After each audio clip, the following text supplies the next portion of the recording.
Welcome to the Speak Pact podcast, where high-performing speakers and the producers who hire them merge to give you the insider secrets to the lucrative speaking industry. Antoniette Rose, your podcast host and celebrated speaker agent, unveils insider success strategies. Discover a nexus of thought leaders and bookers, maximizing your potential in each and every episode. Your ticket to ultimate speaking success begins right here.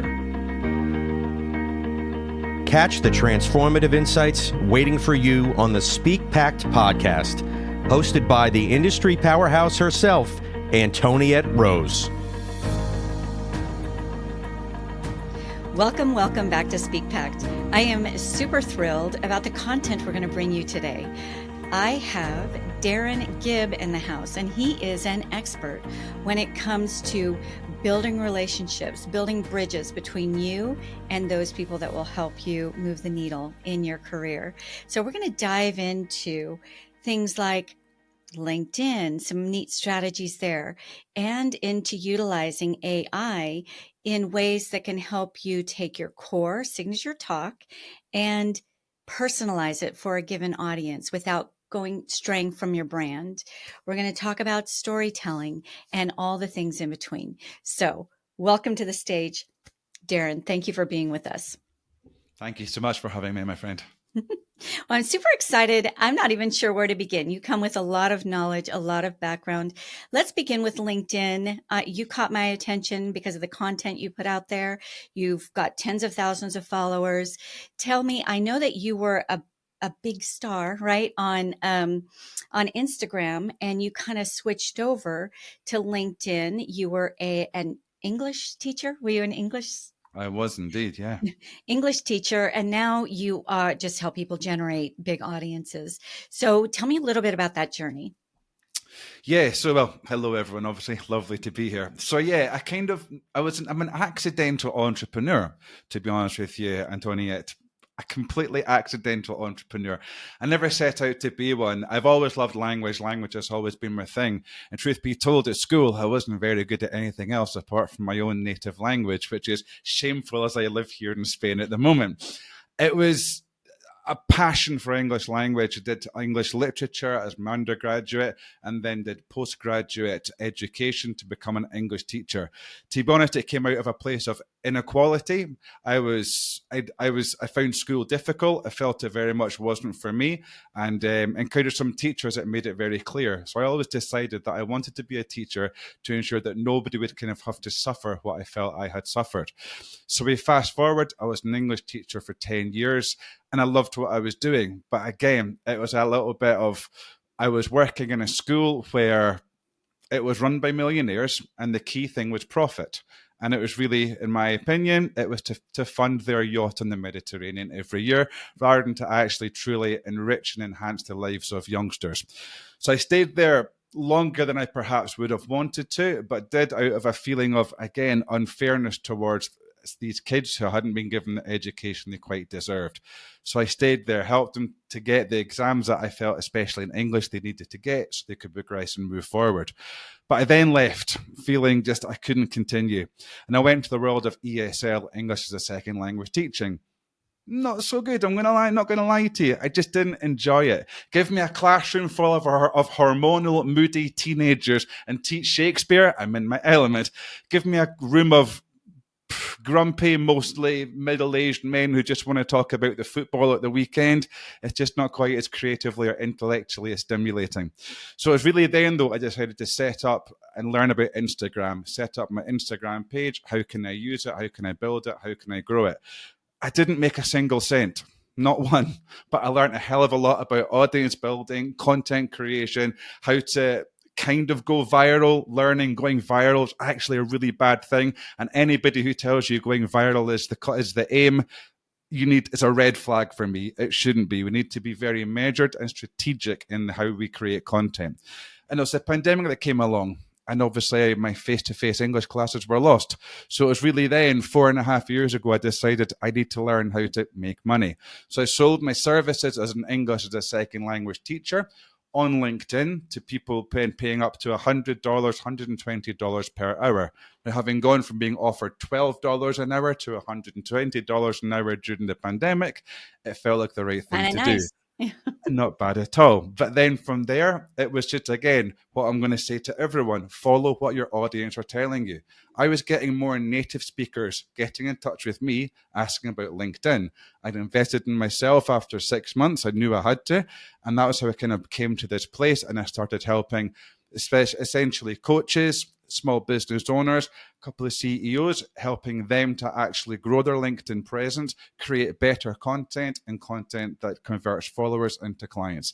And that's Yes. where I am today. Okay. Woo. That's great. Okay. So you had, I don't know, tens of thousands of connections on Instagram. What made you single out LinkedIn? Was it because of that professional piece where you knew that people need those outside of the US or outside of the English speaking world, if they wanted to grow in business, needed to have a better grasp on their English? Their English, says this Scottish man living in Spain.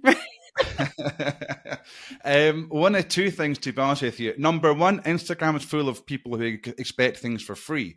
A lot of content on Instagram is free. If you're wanting to lose weight, if you're wanting to get fit, the fitness content for free is incredible. They've taken a lot of the tricks, and you've now got links to their landing pages where you're able to download a meal plan and things like this. Okay, they've taken that idea, but I found my audience on, especially as an English teacher, it just was wanting free things. When things are free, nobody's going to drop 1K, 2K to work with you as an English teacher, because English teaching in itself is seen as being very low paid on Instagram. Whereas with LinkedIn, over 40% of people have qualifications, have been to either undergraduate, masters, and beyond. So simply by the way of demographics, people are not only are educated, that doesn't really bother me, but by default tend to have more money. And what I was able to do in LinkedIn when I was teaching English as an English teacher there was redefine this idea of being an English teacher and becoming a niche teacher. My background is also in sales, so I helped sales people working in pharma, because I taught in big pharma here in Spain, to improve their English and to become better at their jobs. So it's really finding that niche, but LinkedIn was the obvious place.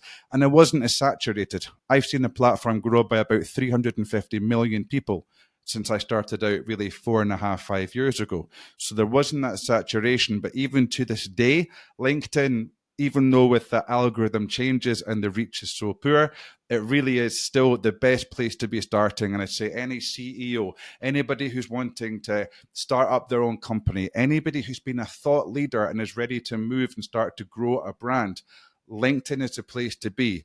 I'm not saying TikTok's for dancing and Instagram's for selfies, although there's elements of truth in there.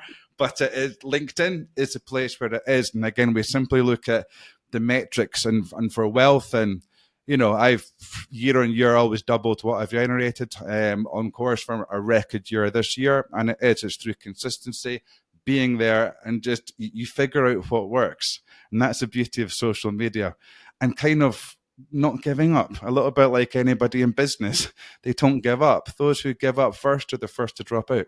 Okay, you said a bunch, and there's some things that you have said about LinkedIn that we haven't. I pretty frequently bring in LinkedIn professionals, and that wasn't the predominant reason why I brought you in. We're going to touch on it. We have a lot more to touch on, but you said some things I haven't heard yet that are so spot on that I just wanted to highlight. And that is number one. On most of the other platforms, people are looking for free, right? They just are interested in what is out there that I can have that's free. You honed in and realized people on LinkedIn are looking for professional connections, and they have oftentimes. For those reasons, LinkedIn is a fabulous choice. First of all, how did you figure that out? And the quality of your connections versus the other platforms, how has that worked for you? So here's the thing. Here's the thing that I think most people don't quite get. And there's a beautiful dichotomy in here. If you're on Facebook, You're scrolling Facebook because it's personal time. That's not to say business doesn't come into play. It does. You might well be scrolling through Facebook. You've got your favorite business guru. You give them a look. But my feeling is psychologically, you're not in the place. Likewise, if you're on Instagram, or you're on Instagram, it's a similar situation. TikTok, it's not to say there's lots of great business content out there in TikTok. There is. But again, I don't want to mix business with pleasure. I want my audience to be so damn clued in, they're only thinking business. Because when they're thinking business, they're thinking pain points. And my content, as should yours, focuses on pain points. Therefore, their emotional state is more heightened to be more receptive to that content that you're producing, as opposed to serious emotional state. Oh shit, flick. Oh, it's okay. It's a dancing cat video. Everything's okay again. The world's easy again. So I think it's a case of that. So that was really how I felt about it. Now, there's still a lot of people who we have a lot of what we call edutainment on LinkedIn. And that's some people doing a lot of funny stuff or funny skits and things like that. I've seen an increase in this in the last few years, but it's not to say that that sells. What it says, Antoniette, is, who do you want to be? Do you want to be the dancing clown who gives excellent business advice? Be that person. If you want to, if that's who you are and that's what your brand is, fine. I always say content must attract and repel. All people try to do, and the number one mistake, most people are listening to this right now, my brothers and sisters, is you're trying to be for everyone. You didn't get to where you were by being for everyone. We attract and we repel. We attract the right people towards our message, our way of viewing the world, of solving problems. We attract those who aren't. I'm quite spiky. I tell it like it is, and I use the F word more than I probably should. That attracts the right people, and it repels the wrong people. I could have exactly the same message as you, Antoinette. I absolutely could. But do you know what? It's personality. And this idea of people by people is the oldest business sales bullshit in the world. It's not true. If that was true, we'd all be millionaires. Yeah. People buy people like them. People by and that's people. why, like them. And that's why attract and repel and having a brand and LinkedIn being the perfect place for it is the way to be. And the final thing is, LinkedIn isn't the old CV website like it was 5, 10, 15 years ago. If there's an audience, I'd be saying hands up here who still thinks LinkedIn's a CV website, and I'd get a third of you, a half of you saying so. It's not. It's massively changed. And I tell you the biggest shift, Gen Z are on there.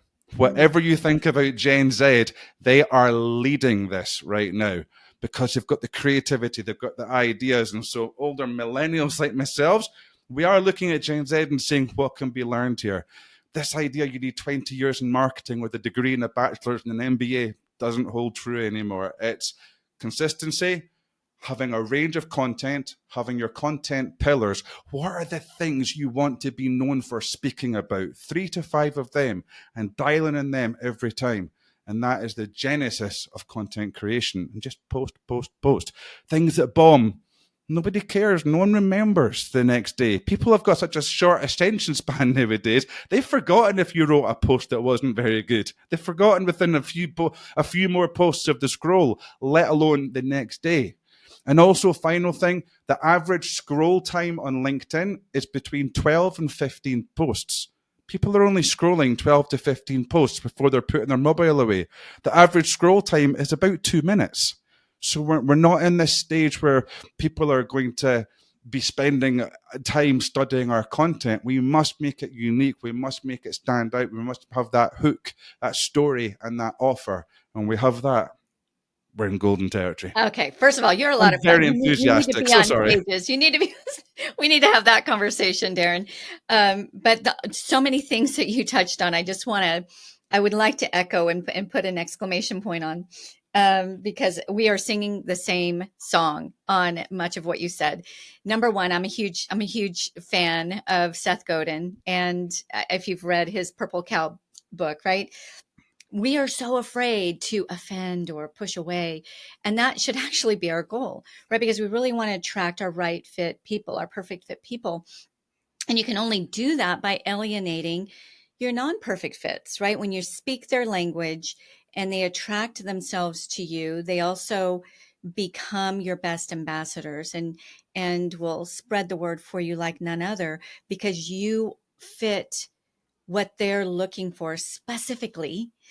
You've spoken their language. They know you're the person, right? They are that purple cow in a field of thousands of white cows. I'm purple. They're purple. Oh, cool. We're gonna link arms, and I've got somebody who understands me.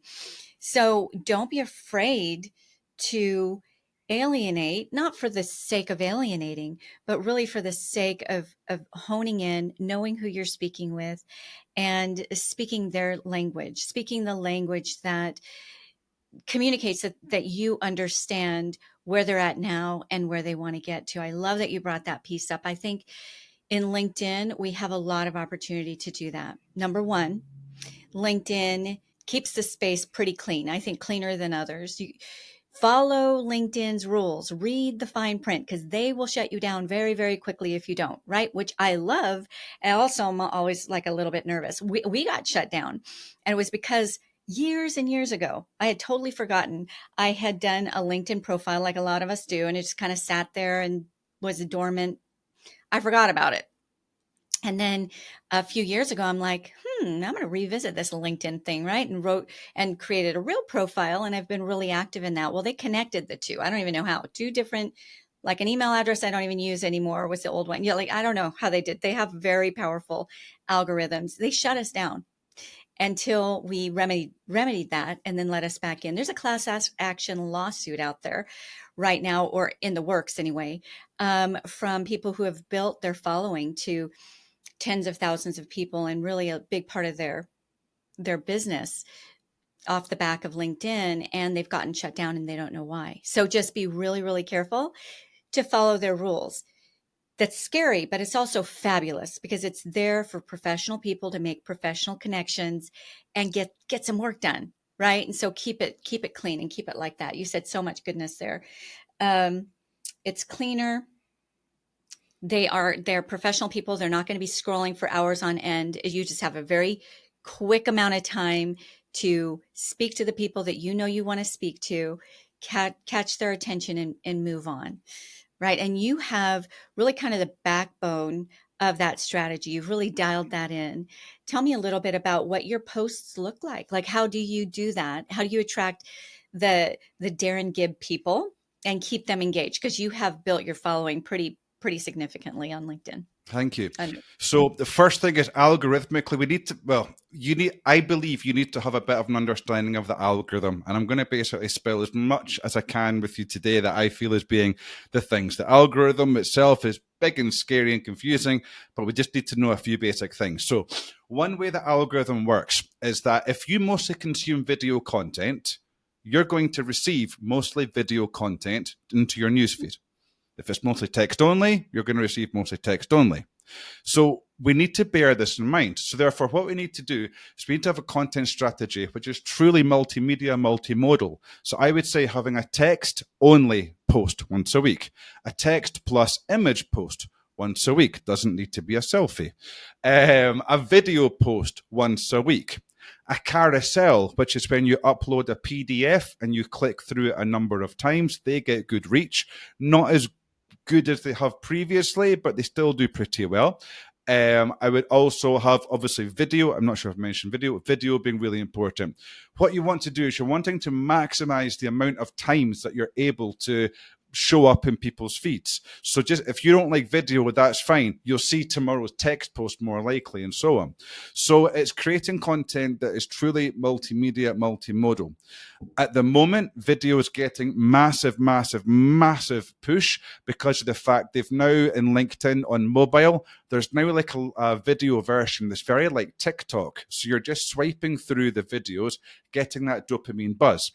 So because that's so high at the moment, it's giving a lot of what we call reach to video. Reach quite simply being the amount of people that your video gets sent out to. So video at this moment, as of September the 2nd, 2024, is very hot. That will change. These always change, which is why it's worthwhile keeping an eye on Richard van der Blom's algorithm report. He puts out once a year. I'd recommend following him. He's an excellent person to follow. Content-wise, we want two different types. I quite like to follow my friend Richard Moore, and what he says, I tend to be an advocate as well. Monday and Friday should be engagement posts. The idea is to get engagement from our audience. Likes, but more importantly, comments. A comment is about 12 times more powerful than a like, interestingly enough. So likes aren't very useful in LinkedIn. Comments are. Why? Because the algorithm wants to see a conversation taking place. Here's a little tip for everyone. Create your content, write a comment in it asking a question, and explicitly tell people to be replying to that comment. So it could be, as I typically find, people will read your content and like it, they'll give it a like. Those who are in your comments are your warm buyers. They want to see what others are saying. They want to see more of what you're saying, and typically they want to spend more time with you. So I'll sometimes create a comment that's about 3 times longer than my actual post. And I'm looking for the hot signs, the hot cognitions of people liking and replying to it. That tells me they're really into my content. But again, the algorithm, if it sees 3 different replies from 3 or more different people, you're getting up to 20% boost in reach, going to more people. So it's these little tricks that tend to help quite a bit. But again, they're not essential to know. But having an engagement post Monday and Friday, why? People are coming off the weekend on a Monday. They don't want to be sold to, quite rightly so we don't. A Tuesday would be what I call a reach out post, where you're creating a really valuable bit of content and you're encouraging people to send you a message, a DM, or a comment asking for an extension of that, an extra video, a cheat sheet, a blueprint, a worksheet, things like this. People who reach out to that are reaching out because that's a pain point you've hit and it's worth having a conversation over. Polls on a Wednesday, really important. Again, people will tell you their pain points within polls, which they won't write in comments, and they won't write if you go, hey there, Antoinette, what's your problem with social selling? How do you think I can help? Go away, never heard of you. But if you create the right strategic poll, you will get those answers from that. And again, conversation to be had. And on a Thursday, we want to reframe the world. And I always say to my clients, what's that bit of information that you always see on social media or from business partners or from people in the office? What's that thing you always hear? And you always think, oh, what a load of crap that is. Why is this such a popular belief? And you just smash it. So for example, for me, it's this idea of commenting. On LinkedIn, people will tell you to comment hundreds of times a day. What an absolutely massive waste of time. Why? Why would you comment? Then you become everybody's best friend and you're not actually focusing on clients or getting work done. Instead, I say 15, 15, 15. So 15 comments a day on the right people's posts.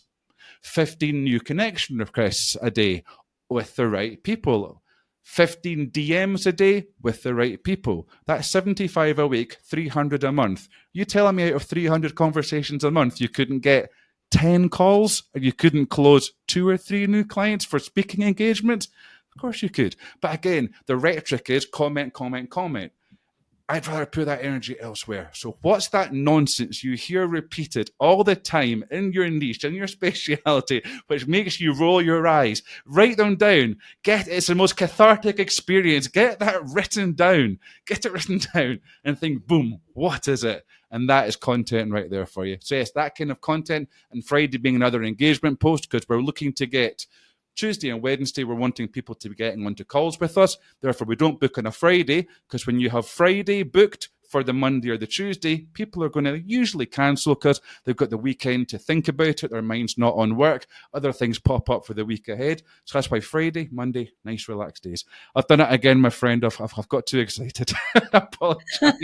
You are a lot of fun. I love the energy that you bring, and you are passionate about your work. So that is so fabulous. I'm loving this. So before we switch over to, you're also your superpower is in content creation and the correct utilization of AI in that. So we're going to shift over to that in just a moment. But a couple quick things I wanted to touch on is that intentionality piece about LinkedIn. Whereas on other platforms, you just kind of connect with anyone, right? And you like whatever. It makes a really big difference in LinkedIn with what you get in your search, in your home screen, I guess, who you're connected with. I think with LinkedIn, it's more important who you're connected with. Are there like audiences? Is it relevant to your career goals, right? and comment versus just like it.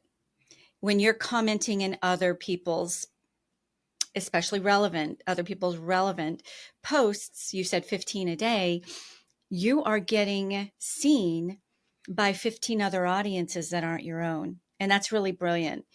Darren, thank you for bringing that up. It's be very intentional who you connect with. And it's sometimes feels almost mean, right? People want to connect with me, but I say no, not because they aren't fabulous people, but because they're going to mess up my mojo, right? In LinkedIn. So I know why I'm in LinkedIn, what I want to accomplish there. And those are the people that I connect with in there. So I thought that was really, really brilliant. One of the things that we do that you just kind of cemented as a kind of a smart thing. Every time I have a Speak Pact interview, right? And my guest outlines something the way that you do, we create a little downloadable for the guests that were there. And of course, we fully attribute the creator. I would love to create one for this audience on that Monday through Friday kind of plan that you have given, that you've laid out for LinkedIn. And we put that in the comments, and then, they have to comment back, yes, I want it. Yes, I want it. And we'll get that to them. Right. And so, I didn't even know we were doing something right. And that's something that we're doing right. So that's really fabulous. Let me just recap and make sure I got it right. So Mondays and Fridays are engagement-based posts, which I'd like to understand a little bit more about what engagement-based post is. We'll talk about that in a moment. Wednesdays are polls. Are Tuesdays and Thursdays off, or did I miss something? So Tuesdays are where you're creating a viable resource. So a little bit like what you're creating here for your audience. It's essentially a lead magnet is what you're creating, right? Let's call a spade, as we should be as marketers. So it's creating something that's useful. So it might be, for example, if I was going to use that, I might go and post on LinkedIn a carousel showing that Monday through Friday structure. What I would then do is I'd say, but listen, that's actually not the key bit, because you need to know what types of engagement posts that you need to be launching and what types of reframe ideas. So DM me over the word, reframe me now, and I'll send you over a 5-minute video which breaks this down. You've got to then reach out to me for that video, and then of course send it to you. But naturally, we would be stupid not to then go into that conversation and see, well, what is it that you find difficult about this? Why do you feel that this is something, having this sort of thing would be beneficial? But yeah, we give them the content there. So that's what I would be tending to do. So a reframe post, a reach out post is just like that. When you're creating something valuable, somebody's going through, they're getting value from it, but there's an added extra, which is the next logical step in the thing. What's that next thing? And that's what they're reaching out for. So free content Monday, Wednesday, and Friday, but all kind of interactive. And then that reach out post on Tuesdays and Thursdays. Let me ask you this. I would even say, Tuesdays are free content as well. Tuesday is so damn valuable that somebody could download that and change everything. It's just if they want the next level, reach out to me. Simple as that. And I can send it over. And if it feels like it resonates, I'd say, so, how did you find it? What did you find was most useful? What was most surprising? And then clearly just that conversation opening up. But yeah, the Tuesday is really high value. It's not paid. It's not gated. It's not trying to hide anything away from anybody. It's available there on LinkedIn, but there's almost there's an extra bit that they can have if they'd like to get in touch. So that's really the difference between it. Okay, I love that. And when you say, so let's say you do that, like get in touch post. Is it better to say comment below, let me know you want it, or go to my DMs? Either or. I always give two options. Sometimes people are shy, so they want to go to the DMs. Others people for speed, and going into a DM is an obstacle of pressing another button to get into your DMs. So it's a case of, and tell them what to say. Don't just say comment or DM. It's a worst thing. It's another obstacle. What do I do? Mm-hmm. If I'm nervous, what do I put? I can't board thinking, I'll just won't bother for it. Whereas if you say DM me the word replay, and I'll send the replay to you, all they've got to do is write a 5-letter word and they've got it.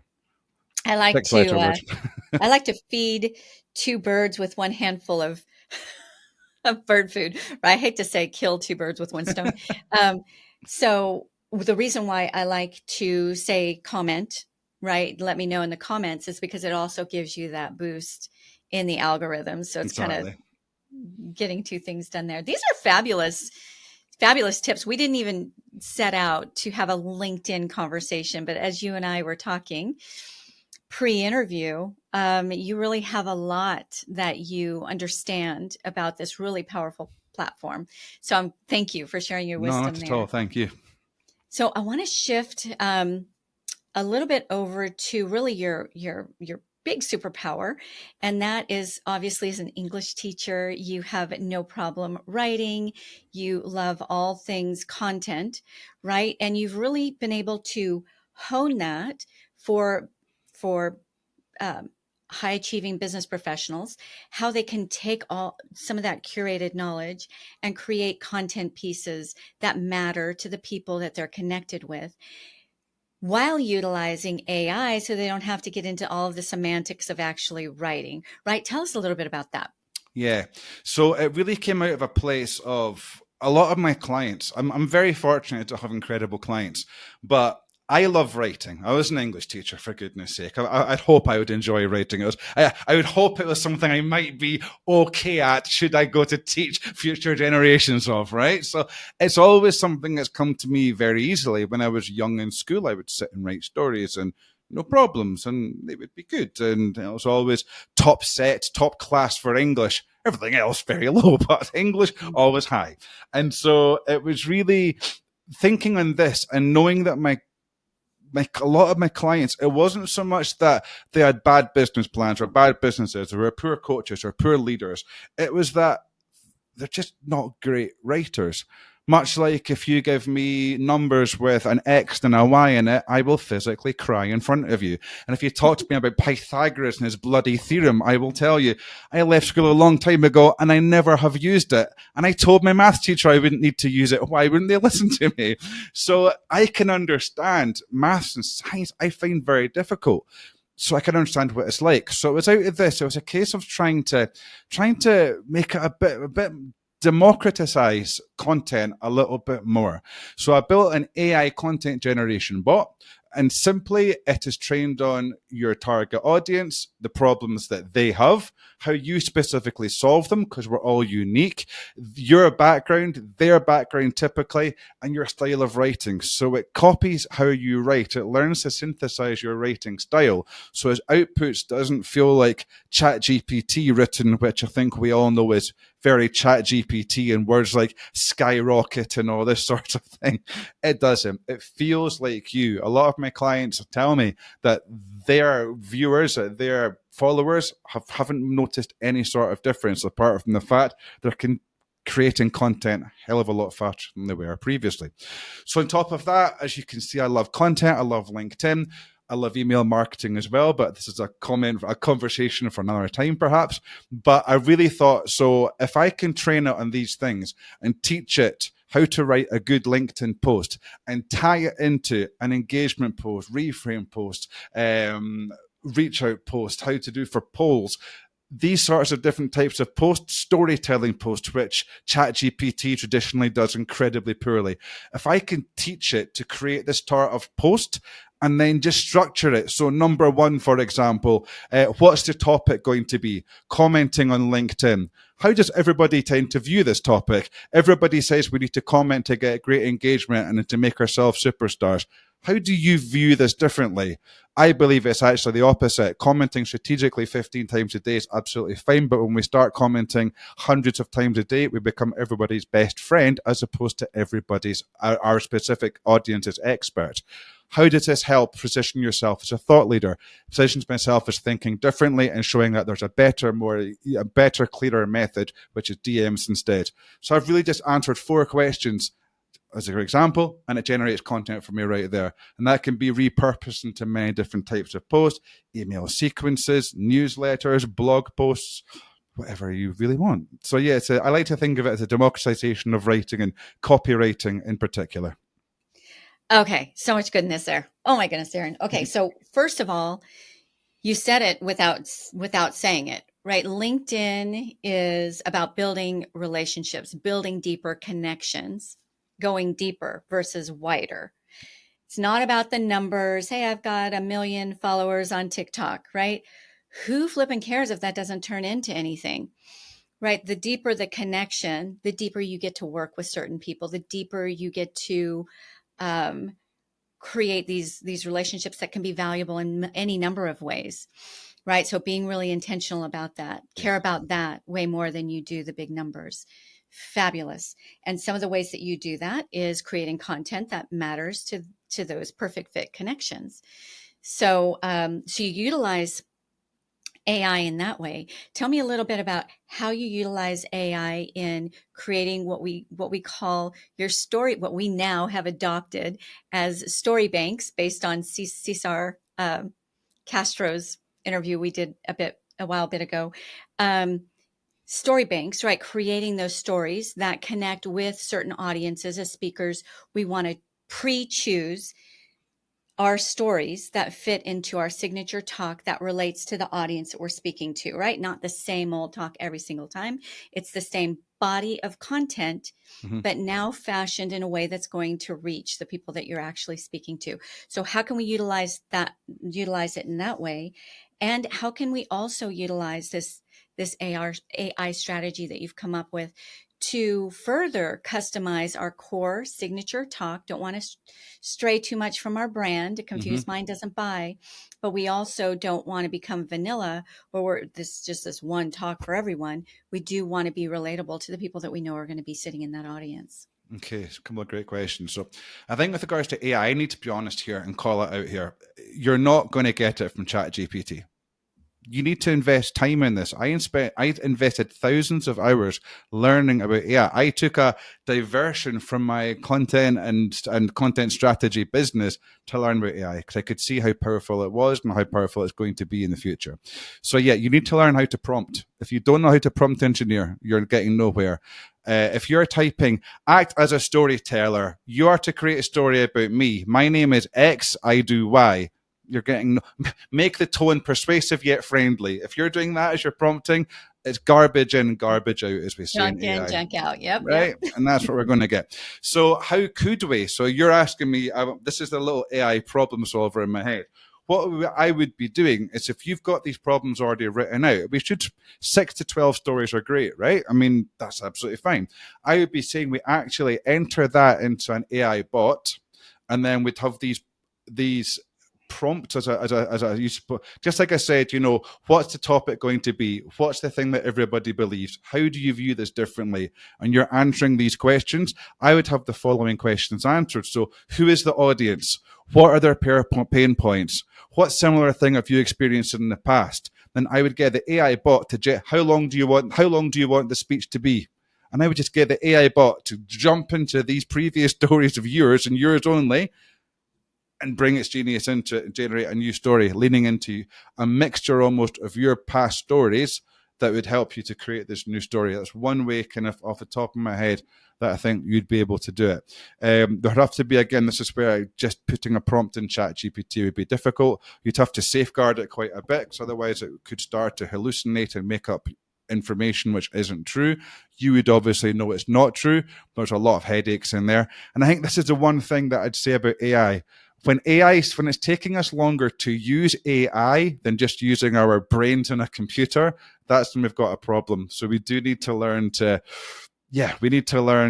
sometimes AI isn't the solution for absolutely everything. And I think speech writing, I think it can certainly help, but I think still to this day, there's probably quite a large element of human input needed. I think you could train the AI very well, but again, it really is having somebody who is a storyteller, who has worked with people in similar situations to help you with that. So as good as AI is just now, it would need a very specific programming, like I've done with my content generation bot, as opposed to using Claude or using ChatGPT. It's just not there. And I think it's someone working like someone with yourself, who's got the experience, who knows how to tell stories. That's a problem. ChatGPT doesn't tell good stories. You know it's going to be rubbish when it starts off with "once upon a time." Or let me tell you a story about X, right? So yeah, I know that's not the ideal answer. I don't feel AI is quite there yet. straight out the box. But I think that, as I said, we could build something there. It would be, but have to be very restricted. And even then, it's kind of, it's if we're diving into different stories, how authentic a story is it creating?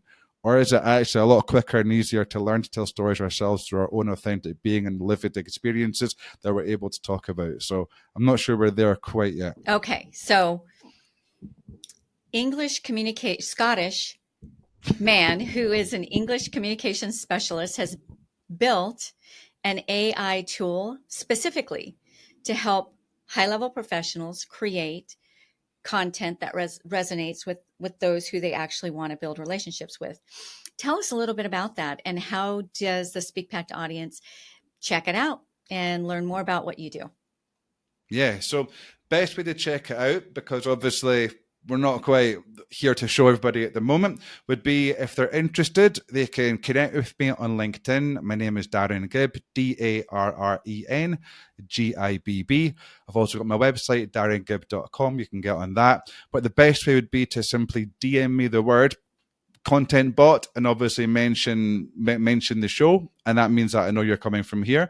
And yeah, that's probably the best way to do it, just so I can show you it in real time. It tends to work a lot better. That when people are really quite amazed with it, if I'm being honest. And I think people sometimes think, is this for real? Is this actually generating and creating this? So I quite like to have the opportunity to show people in real. But yeah, it's trained in copywriting. It's trained on LinkedIn content generation. It's trained myself, my clients are about to hit 7 figures for this year amongst us, just from LinkedIn alone. No paid advertising, all organic marketing using LinkedIn. So it's very much, I would hope I'm able to write well and I'm able to program a bot to do LinkedIn content well. And it really is, it's taking a lot of the learning process out. They're not having to learn how to structure the copywriting for a LinkedIn post.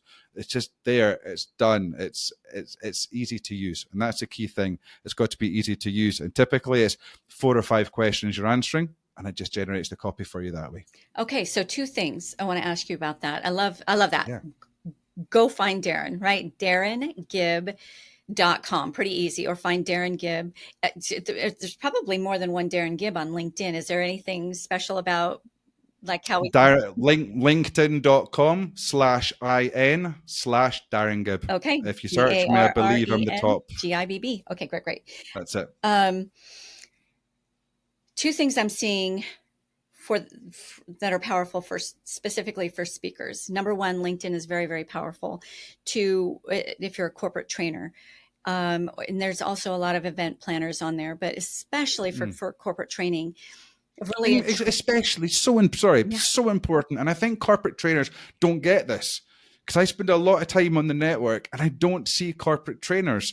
It's the place. I'm so sorry to interrupt you, my friend. Good. I'm just so passionate. Go for it. Love it. It is the place. No one's going to find you on bloody Instagram, on TikTok, doing a little dance in corporate training. They're not. But your clients, the HR teams, the CEOs, they are on LinkedIn. And you've got to remember, CEOs, my friends, you will be watching and listening this. Most of you don't comment on LinkedIn. I know you don't, because you've not got the time. But it doesn't mean that you're not scrolling those 12 or 15 posts in a single session once or twice a day, and you're seeing things. So those people who hire corporate trainers are absolutely the ones who are there wanting it. And what better way to show that your corporate training is better than the run-of-the-mill average that they waste tens of thousands of dollars every year on, than by creating quality content that shows that difference. So my goodness, I think you're so right. There's not enough of corporate trainers on LinkedIn, which means there's a huge gaping hole. Yet all your audience are sitting there consuming others' content. Ooh, okay. This is definitely going to be a highlight, because you are spot on, and your passion. If you want to infuse some passion back into your career, definitely get a hold of Darren. Fabulous. And we are singing the same language, my friend, because you are exactly right. Why? I mean, we format all of our content, all of our energy into LinkedIn. And sure, we put some little clips of that on other places, but our time, our energy, our focus is definitely in LinkedIn for good reason. And one of the biggest being what you just now said. So good. As we wrap, there's so much more we could talk about. We'll go ahead and wrap. There's so many different strategies and ways that they can go about really connecting with the right audiences, right? And so content is the first step. And if you want a bigger strategy, definitely reach out to Darren, a more targeted strategy. But what can you tell the Speak Pact audience today? You and I, Darren, are here to make a pact, to make the greatest impact with the power of our voices. That is possible. And we're bringing that to the Speak Pact audience. What's one thing they can put into practice today or tomorrow that can really help move the needle right there? Dust off that LinkedIn account. Write down Dust off the LinkedIn. Dust off the LinkedIn account. Write down 10 things that you see in your space which annoy you, and then write 10 solutions to them. The number 4, write a bloody post about it. And here's the big one, my brothers and sisters. Press that button that says post. And then tomorrow, use that second idea that you had on that list. And the next day, another one. Maybe post a little picture of yourself, reintroduce yourself to your network. But honestly, start creating content. It is absolutely the future of this economy. It is the future of how business is done, especially if you're in the CEO or especially the corporate trainer kind of world. My goodness, there's honestly a massive, massive, massive, massive market waiting to see how you view and train teams differently. Why would you be so naive or stupid to wait for another few 100,000 people to do it before you finally see it and get on the trend? Just get it done. It's a great way to network, to connect. I've had an amazing conversation with my friend here. I think I've made a friend here. I've loved having this conversation. This is through LinkedIn, nothing else. So my actionable piece of advice, create content and don't give a damn about how people might interpret or whatever. It's a purple cow. Bring the right people to you. Never be offensive, never hurt anyone, but I doubt you would even think of doing that because you haven't in your successful careers prior to now. So why would you start with a LinkedIn post? Show how you view that world differently and watch the right people come to you and the wrong ones just not. And that's fine. And don't think you're for everybody. When you try to be for everybody, you end up being for nobody. Be happy to be for that person. So that's what I would say. Fabulous. Okay, we're going to add this to the downloadable for your episode because this is so key and so doable. None of us cannot do this, right? So write down. Correct me if I got this wrong anywhere. So write down 10 things that annoy you. Write down 10 solutions that you have to those 10 things that annoy you. About your niche. Be really niche, be really specific. 10 things that annoy you in 8 as a corporate trainer in HR that I see that annoys me. So be really specific. The more specific, the better about it. But be niche down. Don't be too general. Try to be the more niche, the better. Again, we're filtering out those who don't get it and bringing in those who do. So 10, even 5 things. If you can't think of 5, I always think just stream of consciousness. Keep on scribbling until you have no more. You'll naturally say, that's not good, that's not good, that's not good. But go for 5 if you can. Let's do 5. Monday through Friday, you've got content. 5 things. 5 things that annoy you in your space. Okay. Bite size. So let's start with 5. And then in your superpower, in your authentic, unique voice, who you are. So love that. And then post it 5 days in a row. Is that right? Okay. Yeah, go for it. So what I've noticed with LinkedIn, tell me if this is true for you, is LinkedIn, like most other platforms, rewards consistency. What it doesn't like, what I've found, but I'd like to hear what you found. It doesn't like 5 posts in one day. It prefers 1 post a day for 5 days. So have you found that? Yeah, so the algorithm report is teaching us that this time, this will change in a few months, always does, but around 3 to 4 times a week postings, actually even more optimal than 5 times a week. Ooh. I just think going Monday through Friday just creates a nice bit of consistency and familiarity. But those used to just starting out, let's just go 3 times a week, Monday, Wednesday, Friday. And that's absolutely fine. I would just go for that. Now, if you feel like doing an engagement post, you mentioned earlier on engagement posts, an engagement post is something where we're just looking to get comments. We're just looking to get engagement engagement on it. So it could be something that's typically a bit more what we call top of funnel. And top of funnel is something that's more specific. It's not talking about a specific pain point that your niche is going to be able to identify with or comment on.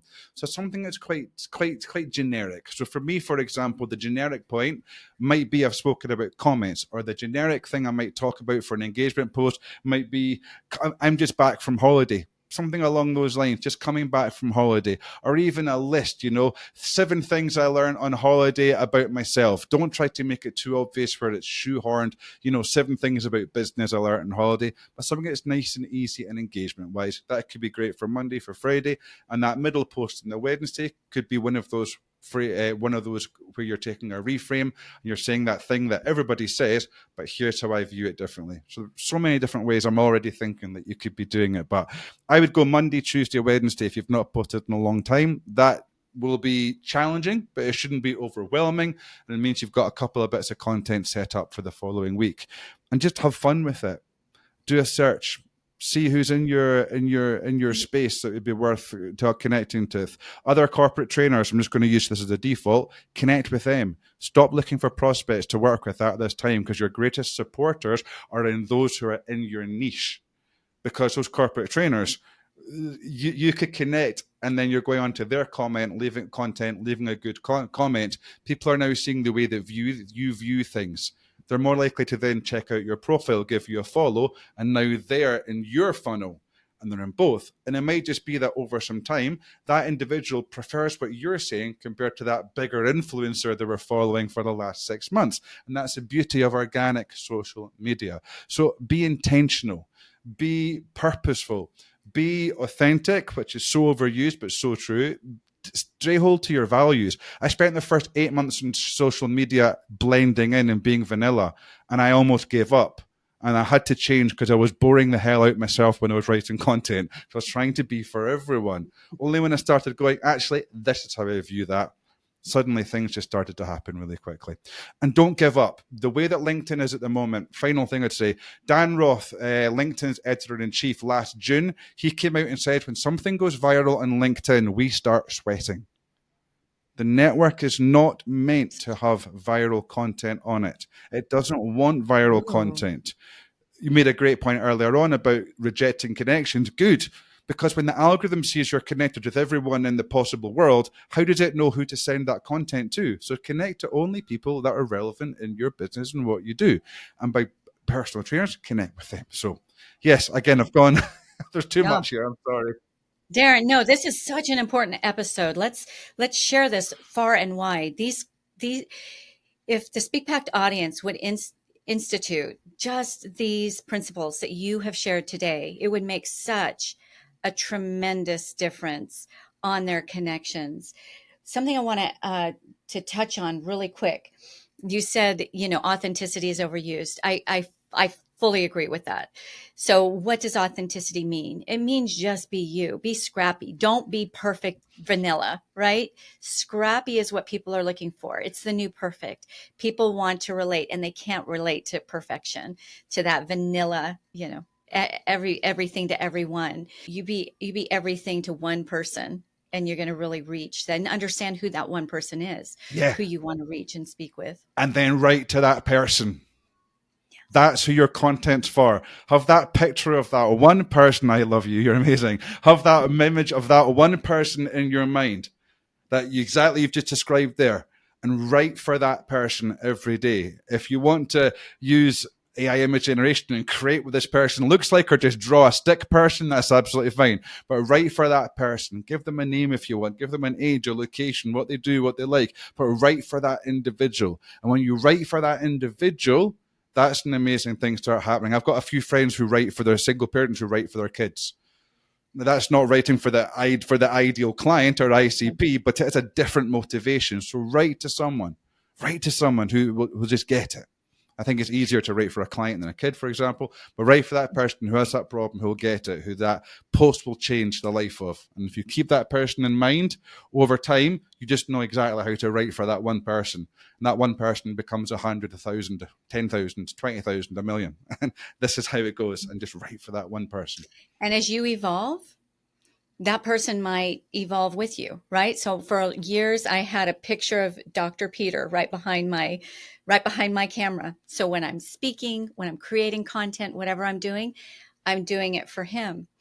That has evolved into CEO Peter, right? And because now we focus more on personal and professional development versus the wellness world, which is kind of where I came from. And I see his face. I see him in the crowd when I'm speaking, and everybody who is him and needs from me what I can offer him are going to hear me and connect with me, because I'm just like, how did she get my journal? Like, how does she know this about me? Because you can understand one person, you cannot intimately understand hundreds of people, right? Agreed. Okay, this has been so much fun. We could go on and on. You are a wealth of knowledge. It's amazing that people can get onto a one-to-one call with you. I can only imagine what they're going to, the value that they're going to walk away with for that. So thank you for bringing your wisdom to the Speak Pact audience today. You're more than welcome. Listen, thank you so much for having me, Antoniette. Honestly, it's been an absolute blast. Thank you. If you're still listening, which I bloody hope you are, if I've not bored you off into the world of social media, thank you. Just even that one person, we're talking about one person, aren't we? That one person just listening and maybe does actually pick up that pen and paper and starts jotting down those 5 things, the 5 bits of bullshit they hear in their industry that they see being different, and hit that button and go post, and then doesn't give up and shows up the next day, and doesn't give up because they know this is a long-term play, and shows up the next day, and then starts experimenting. For that person, if you're listening, my brother, my sister, so much love to you. It is a brave thing to be doing, but that is why those who do it, who do take that action and stick at it consistently, this is why they do absolutely so well. So yes, and very quickly, one question I know I've just forgotten about. Posting 5 times a day in one day, a really bad idea on the algorithm. You can post twice a day and it splits the reach between the two. 3 times a day, we see a real diminishing return. I personally have A/B split tested it. I wouldn't bother posting more than once a day. So I always say to my clients, 3, 4, or 5 times a week, absolutely fine. But if it's once a week's not quite enough. So go for 2, go for 3 minimum, go for 4. But yeah, just quickly remember that 5 times a day, not a good idea. Not a great way to quickly just end off the show there. But no, anyway, that one person. Fabulous. No, you've helped us understand the mind of LinkedIn. And if we're going to be there and be devoting our resources to LinkedIn, even if it's just our time, let's understand its mind. You've brought us a long distance in that. So Speak Pact audience, make sure that you give Darren Gibb flowers in that you like this episode, you share this episode. As Eric Coleman, I'll quote him, says, post it forward.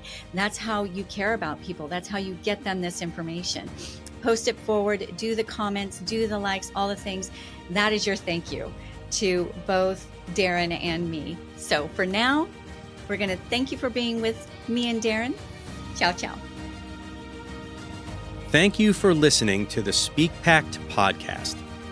To become a recommended speaker of Antoniette's WPC speaker agency, or you are a host or planner looking for a dynamic expert in optimized performance, Antoniette would like to personally meet with you.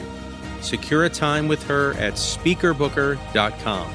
Again, that is speakerbooker.com. It all begins with a vision, a voice, and a pact to impact. Join the Speak Pact movement by joining our new private Facebook group at the link in our show notes. Find us on nearly every social media platform at One Antoniette. That's number 1, ANTONIETTE, or simply #SpeakPact.